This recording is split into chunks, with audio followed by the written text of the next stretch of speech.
একটু জেনে রাখা দরকার কিভাবে এলো বেদবাণী। আপনারা জানেন এখন তো মোবাইলের যুগ, সব মোবাইলের খবর পাওয়া যায়। শ্রী শ্রী ঠাকুর যখন শ্রীদেহে ছিলেন তখন ছিল চিঠির মাধ্যমে সব। কোনো ভক্ত হয়তো শ্রী শ্রী ঠাকুরের কাছে বিভিন্ন সমস্যার কথা জানান, তারা চিঠির মাধ্যমে শ্রী শ্রী ঠাকুরকে চিঠি লিখতেন, আর সেই চিঠিগুলির উত্তর শ্রী শ্রী ঠাকুর ভক্তদের আবার সেই পোস্ট অফিসের মাধ্যমে বাই পোস্ট চলে যেত। এখন মোবাইল আছে বলে কোনো চিন্তা নেই, কিন্তু তখন ওইভাবে অনেক সময় দেখা গেছে শ্রী শ্রী ঠাকুর ঠিকানাও জানেন না, কিন্তু ওই চিঠি পৌঁছে গেছে যার কাছে যাওয়া, ঠিক পৌঁছে গেছে।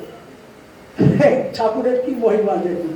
হ্যাঁ, তো এই চিঠিগুলো একত্র করে আপনারা তখনকার লীলা পার্ষদ ডক্টর ইন্দুভূষণ বন্দ্যোপাধ্যায় তিনি এগুলোকে একত্র করে 3টে খণ্ডের আকারে প্রথম, দ্বিতীয়, তৃতীয় এই বেদবাণী তিনি প্রকাশ করেছেন।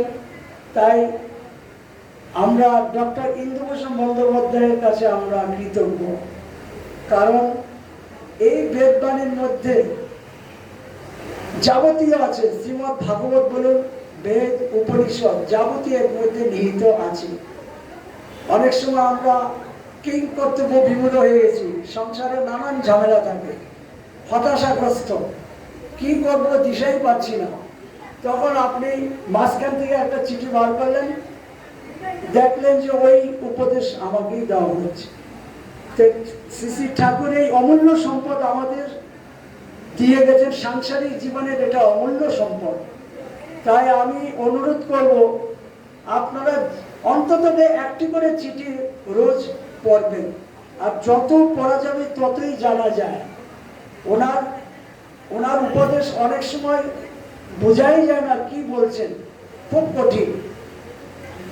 এখন আমি গত রবিবার প্রথম খণ্ডের 252 পর্যন্ত পড়ে এসেছি। আজকে আবার আমি এটা খুলে দিয়েছি, ভয়েস চ্যাটে অনেকে শুনবেন, এটা অলরেডি হয়তো চালু হয়ে গেছে, অনেকে শুনছেন।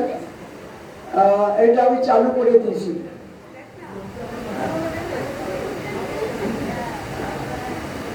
ঠিক আছে, আমি এখন এই বেদবাণী পাঠ করছি। 253 নম্বর বাণী দেখুন। সংসারের মায়া মোহ জ্বালায় জ্বালাতন হইতেই হইয়া থাকে, এই একটাই বাক্য শ্রী শ্রী ঠাকুর যাকে এই চিঠির উত্তর দিয়েছেন তাকে শুধু এটুকুই বলেছেন। কারণ এই যে সংসার মায়ার নাটে, মানে সংসার একটা মায়ার খেলা চলতে থাকে, তরঙ্গের মতো চলতে থাকে, ঢেউ। তা এর মধ্যে নানান রকম জ্বালা যন্ত্রণা এসব থাকবে। তা শ্রী শ্রী ঠাকুর ওইটি বলেন, এই জ্বালাতন মায়া মোহ থেকেই হচ্ছে এই জ্বালাতন। যদি আমরা মায়া মোহ ত্যাগ করি তবে কিন্তু এই জ্বালাতন হবে না। এই 253 নম্বরে এইটি, সংসারের কালের চক্রেতে সততই ক্ষয় হইতেছে, ইহা স্বাভাবিক। এর জন্য শোক সন্তাপ না করিয়া কেবল নাম করিয়া সংসারের কালের হাত হইতে ত্রাণ পাইবার চেষ্টা করি। তাই শ্রী শ্রী ঠাকুর কি বলছেন? বলছেন যে এই যে সংসার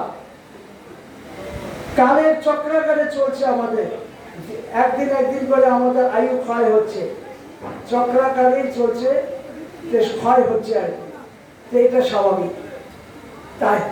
তাই যিনি মারা গেছেন তার চিঠির উত্তরে শ্রী শ্রী ঠাকুর দিয়েছেন যে তার জন্য শোক সন্তাপ করে লাভ নেই। হ্যাঁ, কি করতে হবে? কেবল নাম করতে হবে। কারণ নাম করলে, নাম করিয়া সংসারে কালের হাতে কাম করবার চেষ্টা করি।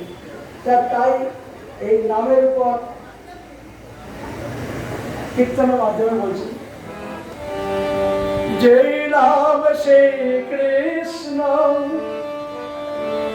ভজনিষ্ঠ করি, নামের সহিত আছে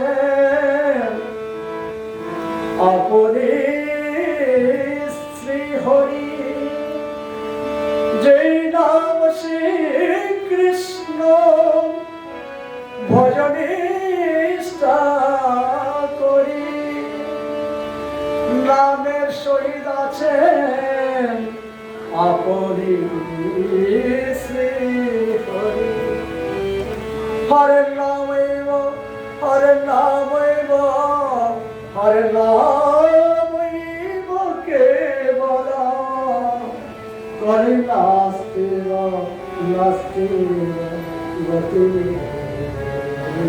অন্যথা। তাই দেখুন, এই নাম ছাড়া আর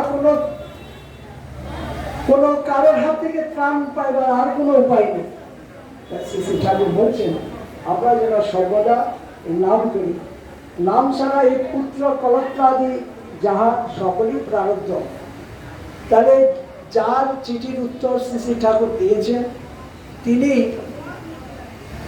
পুত্র হারিয়েছেন, তাই এই চিঠির মাধ্যমে বোঝা গেল।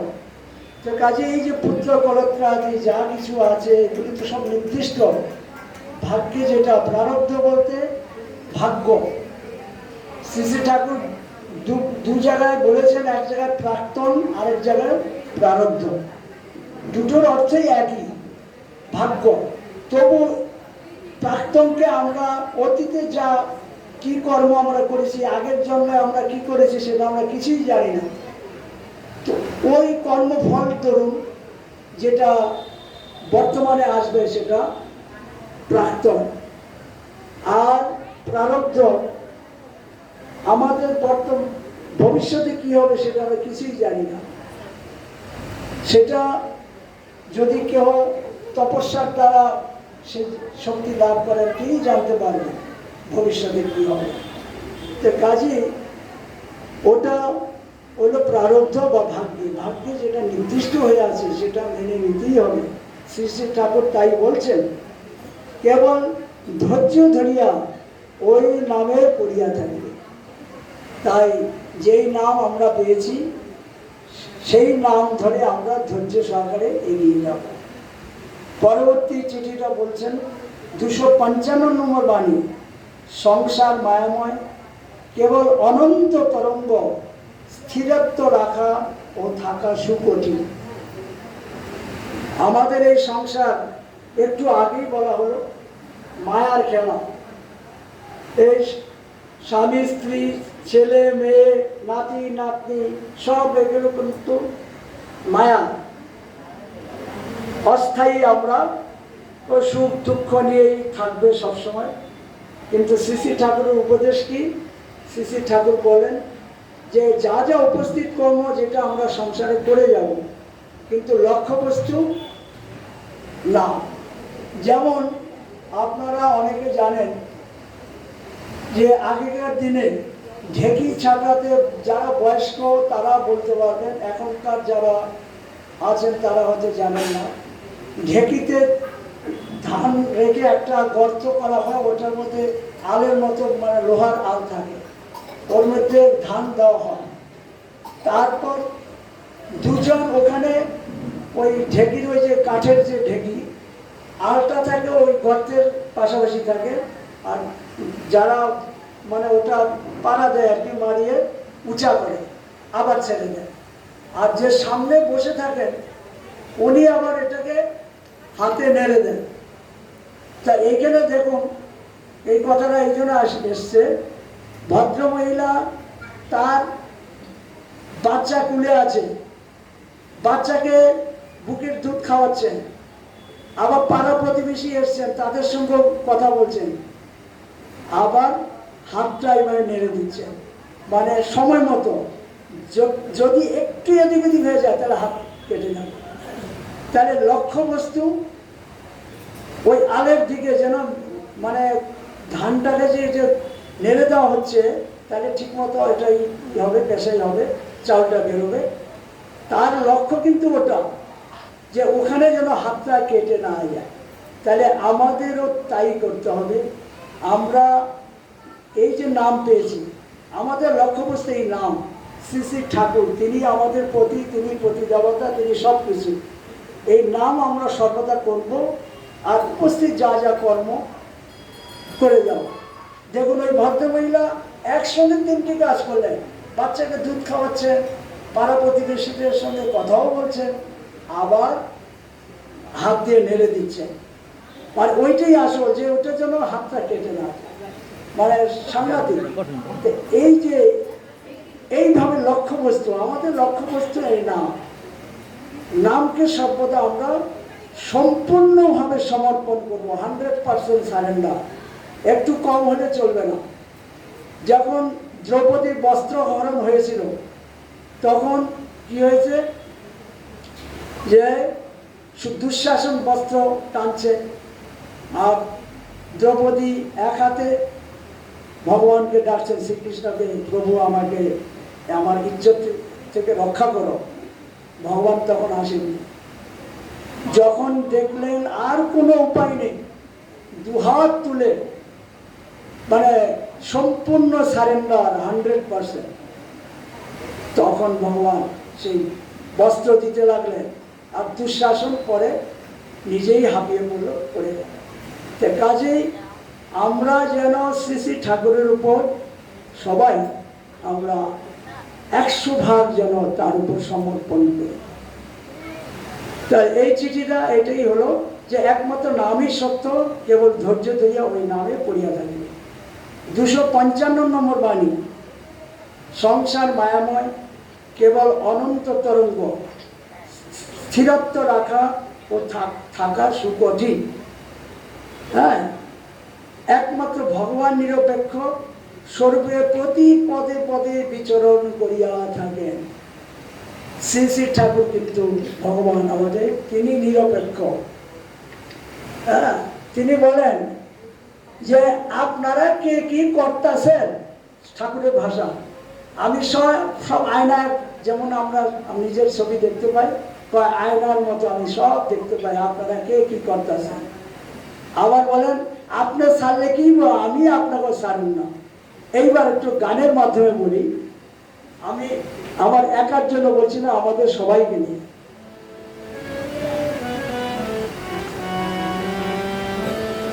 রাম আছে না আমরা আছি, ভাবনা কি আছে মোদের। আমার কইতে পারতাম, এই গানটা আছে, মা আছে না আমি আছি, ভাবনা কি আছে আমার, কথাটা একই।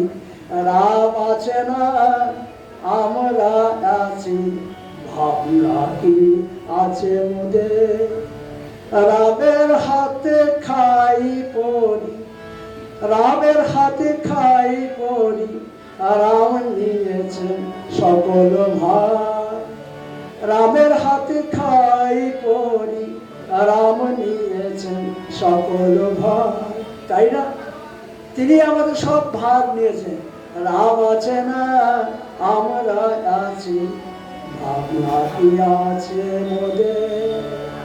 ভুলে থাকি তবু দেখি, ভুলেন না রাম একটিবার। আমরা ভুলে যেতে পারি, তিনি ভোলেন না। তাই কোন একজনকে বলেছিলেন, আপনি তো নাম খুঁজছেন, যেই নাম পেয়েছেন নামই করে না, তো তাই বলছে আপনি তো নাম খুঁজছেন, খুঁজে ফেলছেন। শ্রী শ্রী ঠাকুর কিন্তু যাদের যাদের নাম দিয়েছেন তাদেরকে একদিন না একদিন উদ্ধার করবেনই। কিভাবে? এই উদ্ধারের রাস্তা একমাত্র এই নাম। আমরা সংসারে থেকে যাবতীয় কর্ম করব সৎ পথ নিয়ে, সত্য পথে, ধীর স্থির সহনশীলতার মাধ্যমে, আর সর্বদাই নাম করে যাব। নাম করতে করতে করতে করতে অনেক সময় আমরা দেখি যে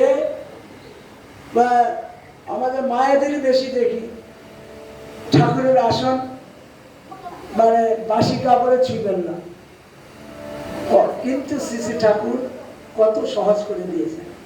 কারণ ওই এটা উপেনসার নাম আপনারা শুনেছেন, ওনার বাড়িতেই এসেছিলেন ঠাকুর, ওনার স্ত্রী। তো এরকম ঠাকুর বলছেন, মা ঠাকুরকে জাগান। হ্যাঁ, তখন ভদ্রমহিলা বলছেন, ঠাকুর বলছেন, কেন আপনি তো যখন ছেলেরা ঘুমিয়ে থাকে সকালবেলা ঘুম থেকে উঠা পাখার ডান্ডাটা দিয়া বাড়ি দেন, ওই উঠে উঠে পড়তে বসবি, স্কুলে যাবি। তাই ঠাকুরে আমি তো আপনাদের ছেলে, ঠাকুরকে ওইভাবেই জাগাইতে হয়। বাসি কাপড় কিচ্ছু না, আমি 1000 বার স্নান করলেও শুদ্ধ হবে না, আমার ভিতরে ময়লা রয়ে গেছে, মল মূত্র সব ময়লা ভিতরে আছে। তার ভিতর থেকে যদি আমাদের সেই আমাদের যদি শোধন না হয়, তাহলে শুধু স্নান করে কি হবে? কিন্তু নামের মাধ্যমে হবে। নাম যেমন জং করা পাথর, ঘষতে ঘষতে ঘষতে ঘষতে ঘষতে চকচক করে, তদ্রূপ এই নাম। নাম করতে করতে করতে করতে করতে আমাদের ভিতর থেকে এমন একটা অবস্থা দাঁড়াবে, কুলকুণ্ডলিনী শক্তির জাগরণ হবে, অর্থাৎ সব ময়লা ধুয়ে মুছে সব বেরিয়ে যাবে। এই কুলকুণ্ডলিনী শক্তির যখন জাগরণ হবে, তখন ভগবানের জ্যোতি রূপ দর্শন হবে। ধীরে ধীরে আরো ভক্তিকে আরো গাঢ় করতে হবে। ভক্তি গাঢ় হলে পরে বিশুদ্ধ ভক্তির পর প্রেম, তারপর বিশুদ্ধ প্রেম আসলে পর তখন বাহ্যিক জ্ঞান আর থাকবে না। ভগবানের সঙ্গে ভক্ত ভগবান 3 রূপ হয়, আমরা পাঁচালিতে পাই। ভক্ত ভক্তি ভগবান 3 রূপ হয়। তা ওই ভক্ত তখন ভগবানের সঙ্গে লীন হয়ে যাবে। আর শ্রী শ্রী ঠাকুর এটাই চাইছেন যে আমরা যেন এই জন্মে না পারলে চেষ্টা তো করতে হবে, আমরা যেন উদ্ধার পেয়ে যাই। এবং এই জন্মে উদ্ধার যদি পেতে হয়, এই জগতের ঋণ শোধ করতে হবে, কামনা বাসনাকে ত্যাগ করতে হবে। যাবতীয় সব যখন ত্যাগ হয়ে যাবে, আমাদের আর কিছুই থাকবে না, তখনই ভগবানের সঙ্গে লীন হওয়ার আমরা অবকাশ পাব। তাই পরে এটা পড়তে পড়তে এইটা বলছিলাম। তাই শ্রী শ্রী ঠাকুর বলছেন, সংসার মায়াময়, কেবল অনন্ত তরঙ্গ, স্থিরত্ব রাখা ও থাকা সুকঠিন। একমাত্র ভগবান নিরপেক্ষ স্বরূপে প্রতি পদে পদে বিচরণ করিয়া থাকে। ভগবানই বিচরণ করে। সেই ভগবত পদ লাভ করিতে হইলে তাহারই স্মরণ নিয়া থাকিতে হয়। তা কাজেই আমাদের কি করণীয়? আমরা যাতে ভগবত, অবশ্য গুরু কৃপা ছাড়া হয় না, সেই গুরু কৃপা অতি দুর্লভ, আবার অসম্ভব কিছু নয়। আমাদের প্রচেষ্টা করতে বাধা কি? আমরা চেষ্টা করব, চেষ্টা করলে অন্তত পক্ষে কিছুটা তো উন্নত পর্যায়ে পৌঁছতে পারবো, এটা একদম ডেফিনেটলি। হ্যাঁ, তার কাজেই চেষ্টা চালিয়ে যাব আমরা। সেই ভগবত পদ লাভ করিতে হইলে তাহারই স্মরণ নিয়ে থাকিতে হয়। এই প্রকার নিরপেক্ষতা আহরণ সহিষ্ণুতার দ্বারা, এইভাবে আমাদের নিরপেক্ষ ভাব রাখতে হবে। সহিষ্ণুতার মাধ্যমে, সহিষ্ণুতা দ্বারা করিয়া লইয়া ভগবত প্রেমে মুগ্ধা হইয়া যায়। তারপরে ভগবত প্রেম আসবে, একটু আগে যেটা বলছিলাম, তাতেই মুগ্ধ হয়ে যায়। ভগবান মাতা পিতা ভাই ভগ্নী পতি পত্নী প্রভৃতি রূপে জগতে প্রকাশ হয়ে থাকেন। শ্রী শ্রী ঠাকুর বলছেন যে নিজের ছেলের মধ্যেই ভগবানকে পাবেন গোপাল রূপে। হ্যাঁ, পতির মধ্যে নিজের পতিকে সেই পতি দেবতা হিসেবে মানতে হবে। হ্যাঁ, তার মধ্যেই আমরা জগতে তিনি প্রকাশ আছেন, আমরা সেই ভগবানকে আমরা পাব। অতএব এই প্রকার সকল লোকের সহিতই প্রেম প্রতিভ হইবার চেষ্টা করাই ধর্ম। তাই আমরা কি করব? সবার সঙ্গে সমভাবাপন্ন। এই যে আমরা একত্রিত হয়েছি, কেন আমরা হয়েছি? এই আনন্দের আস্বাদন নেওয়ার জন্যই তো আমরা এসেছি। এত দূর থেকে আমরা এলাম, বা আরো অনেকে আছেন, আপনারা অনেকেই অনেক দূর থেকে এসেছেন। শ্রী শ্রী ঠাকুর বলেছিলেন, যখন প্রথমে যারা এই মন্দির করতে চেয়েছিলেন, তারা বলছেন ঠাকুর মশাই, আমরা মন্দির করতে চাই। তখন শ্রী শ্রী ঠাকুর বললেন যে মন্দির যে করবেন, আপনারা তো কর্তৃত্ব করবেন, নিজেরা লাঠালাঠি করবেন। হ্যাঁ, তো এখন কোনো কোনো জায়গায় এরকম হচ্ছেও, আমরা খালি নিজেদের কর্তৃত্ব ভাব নিয়ে থাকি। শ্রী শ্রী ঠাকুর বারবার বলেছেন অকর্তৃত্ব ভাব নিয়ে থাকতে হবে। তো তবু অনুমতি দিলেন কেন? যে আপনি যখন এই দেহে আর থাকবেন না, চলে যাবেন, তা আমরা কি নিয়ে থাকবো? ঠিক আছে, পরে তারপরে চট্টগ্রাম গোবিন্দধাম, তারপর যাদবপুর গোবিন্দধাম, এখন তো বিভিন্ন জায়গায় হয়েছে। হ্যাঁ, কিন্তু এই যে নাম বা হরিনাম এই যে হলো, বা বিভিন্ন জায়গায় অখণ্ড, আমাদের হরিদ্বারও যারা গিয়েছেন অখণ্ড কীর্তন শুনেছেন। অখণ্ড কীর্তনের একটা মর্যাদা আছে। অখণ্ড কীর্তনে এই যে কালকে অধিবাস কীর্তন করলাম, ঠাকুরের আহ্বান, যে তিনি তাকে প্রাণের সহিত আমরা ডাকলাম, আপনারা সবাই মিলে, যে দেবদেবী সহ তিনি এখানে অবশ্যই উপস্থিত হয়েছেন। আমরা দেখতে পাই না, তিনি এসেছেন, সে দিব্য চক্ষু নেই বলে আমরা দেখতে পাই না। যদি দিব্য চক্ষু আমরা অর্জন করি, যদি কোনো ভাগ্যবান হয়তো অর্জন করেছেন, তিনি সব কিছু দেখতে পান। হ্যাঁ, কাজেই আর তারপর এই যে কীর্তন হচ্ছে, যদি সকলের মধ্যে একত্ব ভাব, আন্তরিকতা ভাব জেগে ওঠে, তখন শ্রী শ্রী ঠাকুর অবশ্যই মন্দিরে আসেন দেবদেবী সহ। যে আমরা যে এই যে একত্রিত হয়েছে, আমরা সকলের মধ্যে একত্ব ভাব, একই আন্তরিকতা, ওই ভাব নিয়ে আমরা এসেছি। তা সেইভাবে আমরা চলব। এই যে 10টা ভক্তের সঙ্গে আমাদের দর্শন হচ্ছে, তাতেই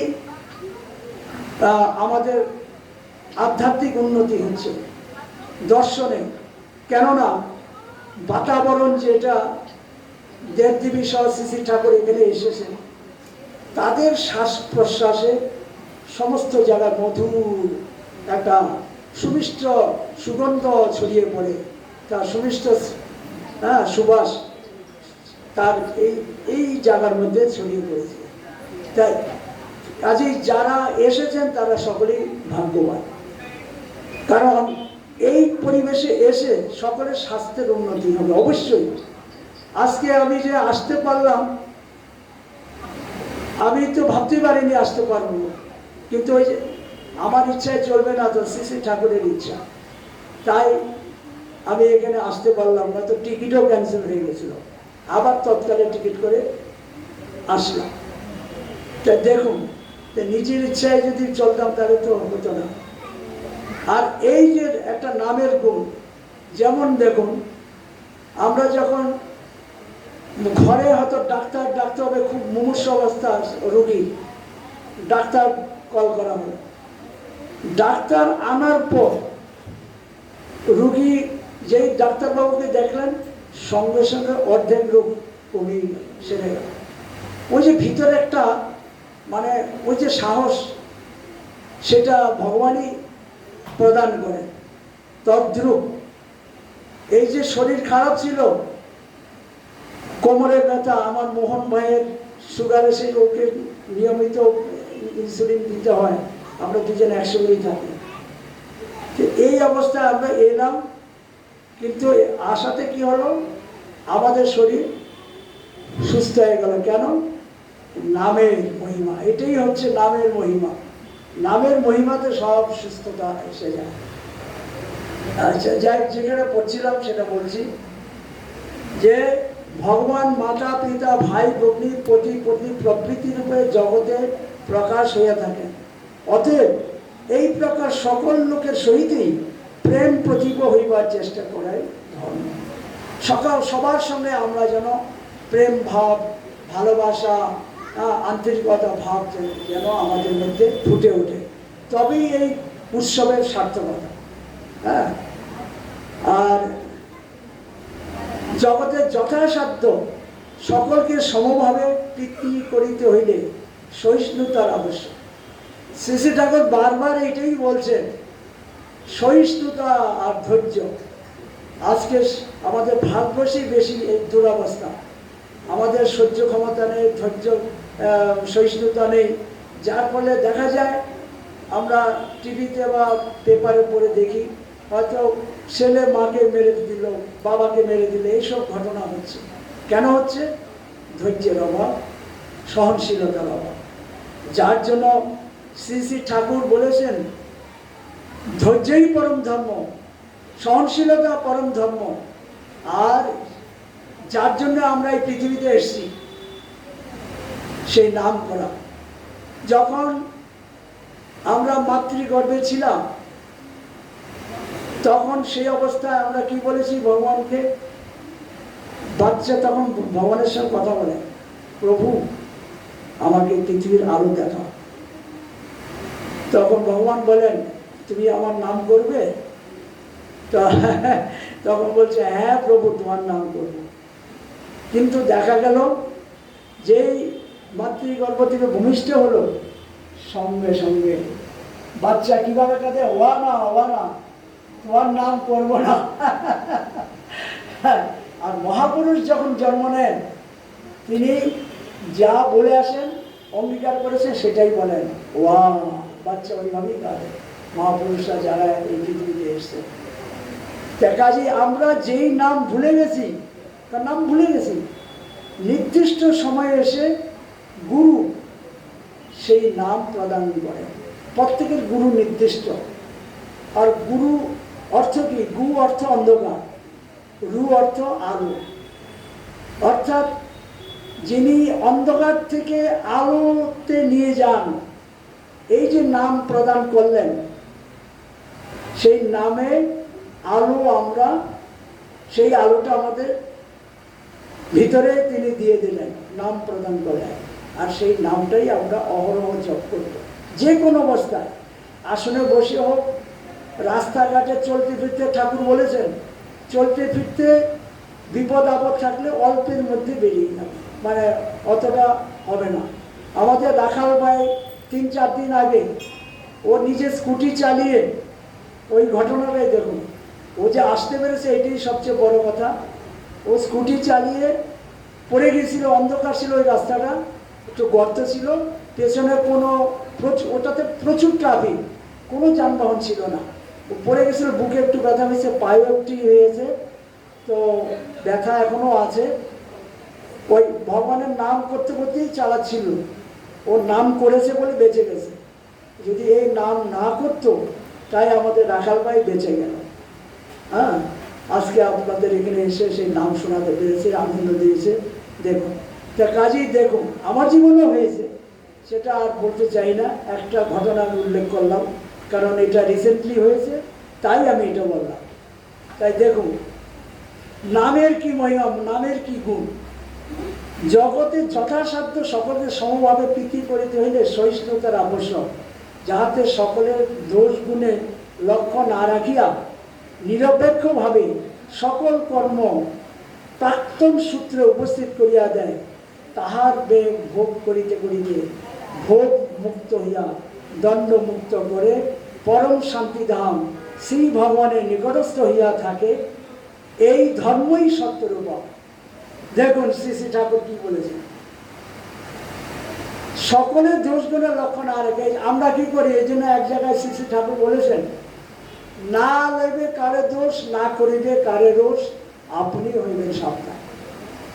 আমরা নিন্দা চর্চা করি, এই দোষ থেকে আমার নিজের কি দোষ এটা আমরা দেখি না। আর এটা কেন হয়? গুণের তারতম্যতার জন্য। এই গুণটা কি? এই যে গুণের কথা বললেন না, দোষ গুণের গুণটা কি? সত্য, রজ, তম, এই 3টা গুণ। আমরা প্রত্যেকেই পৃথিবীতে জন্ম নিয়েছি এই 3টি গুণের নিয়েই জন্মেছি। যার মধ্যে সত্য গুণের আধিক্য, মানে বেশি থাকে, তার আচার আচরণ তদ্রূপ, অর্থাৎ তিনি সবসময় সৎ পথে চলেন, সর্বদা সত্য কথা বলেন, সর্বদা সকলের সঙ্গে মধুর ভাবাপন্ন। হ্যাঁ, আর আধ্যাত্মিক দিকে তার উন্নতি হয়। এই হলো সত্য গুণী যারা, সত্য। আর যার মধ্যে রজগুণ, রজগুণ থাকলে কি হয়?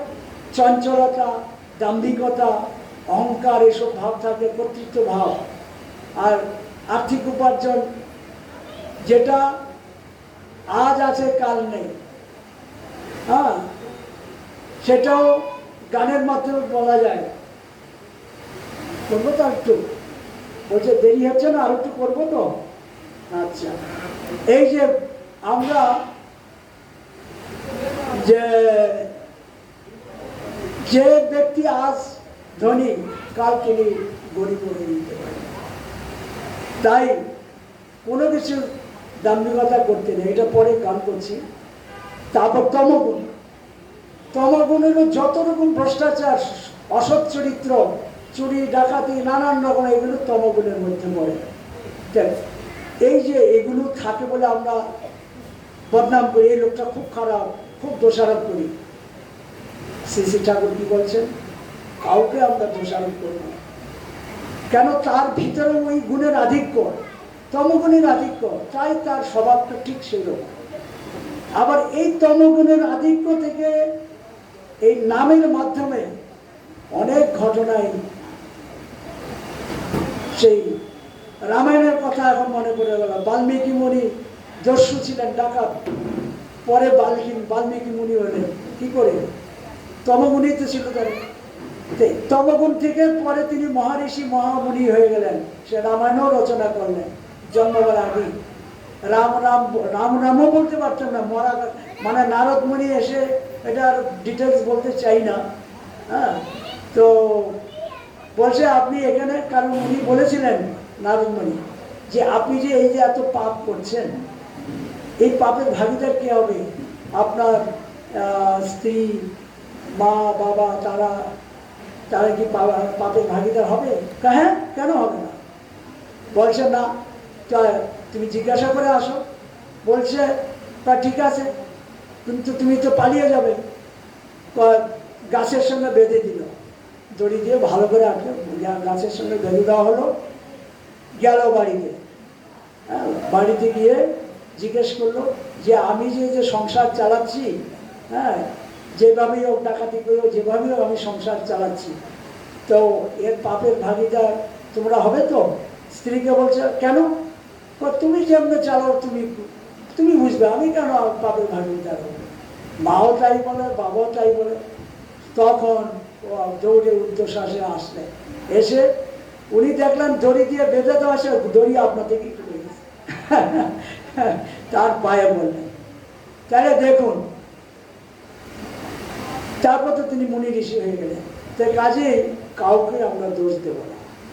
যিনি অত্যন্ত খারাপ তমগুণী, তিনিও যদি এই সৎসঙ্গে আসেন, সৎসঙ্গের স্পর্শে পরে তিনি আবার মানে সাত্বিক গুণের অধিকারী। আর যারা এই 3 গুণের অতীত, একমাত্র পুরুষোত্তম ভগবান, ত্রিগুণাতীত একমাত্র তিনিই হতে পারেন, যিনি আমাদের স্বয়ং ঠাকুর। ত্রিগুণাতীত ভগবান, তিনি 3 গুণের অতীত, তিনিই হবেন। তা আমরা কি করব? প্রচেষ্টা চালিয়ে যাব। শ্রী শ্রী ঠাকুর যেভাবে উপদেশ দিয়েছেন তা যেন আমরা অক্ষরে অক্ষরে পালন করি। তা যেই কথাটা আমি গানের মাধ্যমে বলতে চাইছিলাম,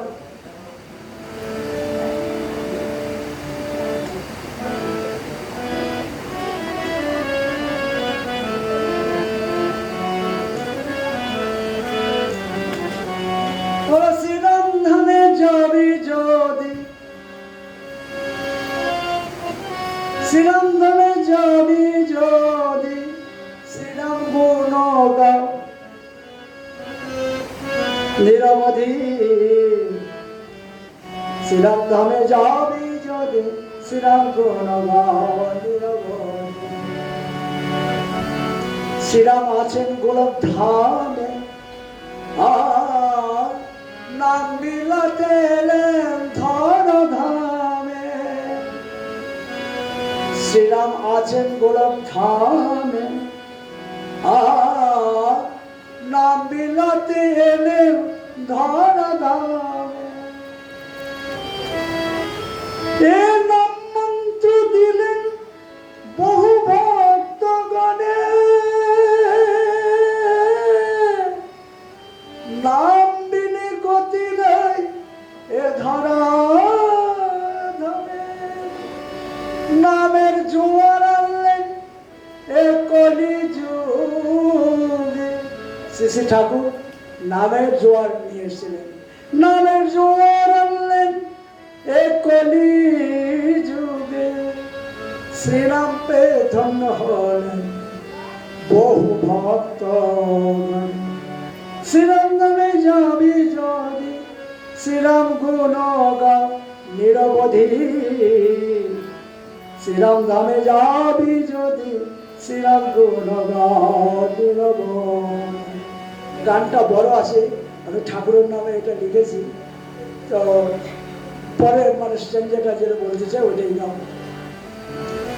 শ্রীরাম কৃপা পেতে যদি চাও, এ হরিনাম শক্তি ধরে সম্বল করে রাম। শ্রীরাম কৃপা পেতে যদি চাও, এ হরিনাম শক্তি ধরে সম্বল করে রাম। নামের যে অমোঘ শক্তি, নামে কলি উদ্ধারের শক্তি।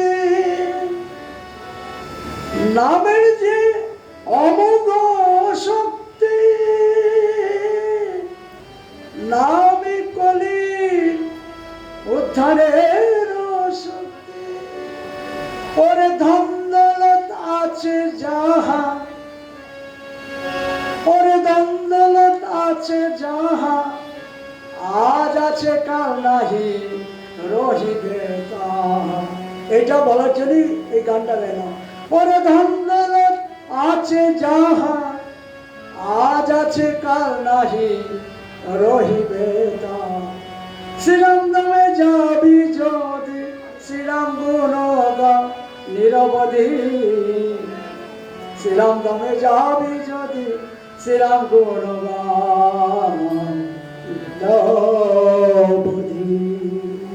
তা কাজে এই নামই সব, নাম ছাড়া আমাদের কোনো গতি নেই।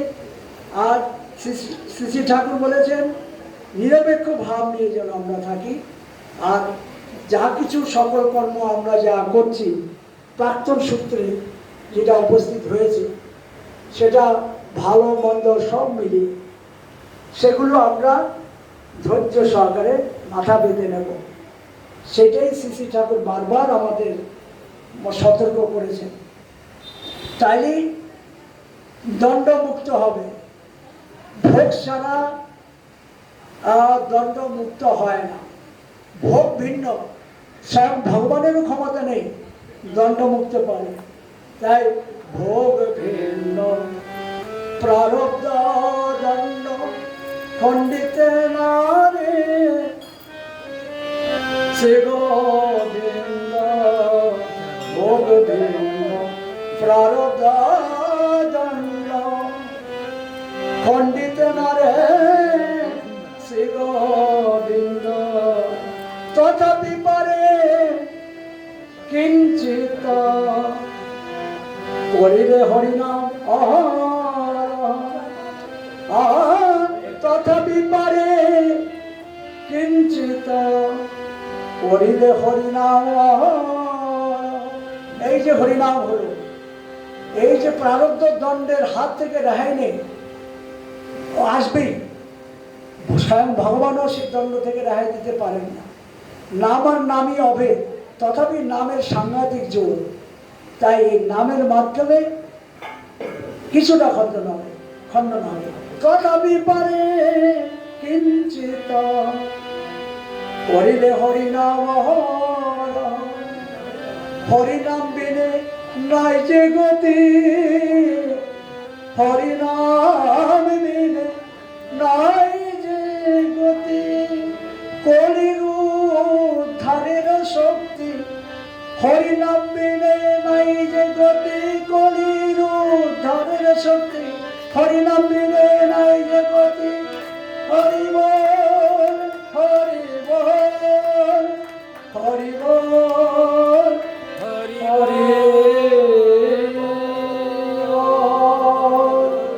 তাহলে বেদকালী পাঠে আমি এইখানে সমাপন করলাম। থানাতে